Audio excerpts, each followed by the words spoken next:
అందరికీ క్రిస్మస్ శుభాకాంక్షలు. Praise the Lord. December 25వ తేదీ 2024.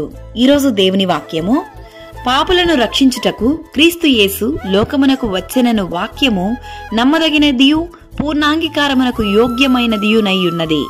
1 తిమోతి 1 వాక్యము 1 అధ్యాయం 15వ వాక్యము. అవును క్రీస్తునందు ప్రియులారా, నశించిన దానిని వెదకి రక్షించుటకు మనుష్య కుమారుడు వచ్చెను. ఈ లోకంలో మానవ అవతారంలో జన్మించి పాపులను పరిశుద్ధంగా మార్చడానికి మరియు నశించిపోయిన ప్రతి ఒక్కరి జీవితంలో వెలుగును, సంపూర్ణమైన కృపను దయచేయడానికి యేసయ్య పుట్టెను. దేవుని వాక్యం ఇలా సెలవిస్తుంది: దావీదు పట్టణమందు నేడు రక్షకుడు మీ కొరకు పుట్టియున్నాడు. ఈయన ప్రభువైన క్రీస్తు.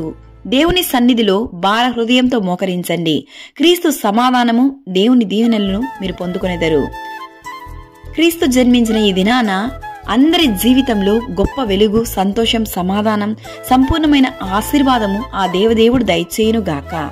సర్వోన్నతమైన స్థలములలో దేవునికి మహిమయు, ఆయనకిష్టులైన మనుష్యులకు భూమి మీద సమాధానము కలుగునుగాక. ఆమేన్. God bless you. అందరికీ క్రిస్మస్ శుభాకాంక్షలు.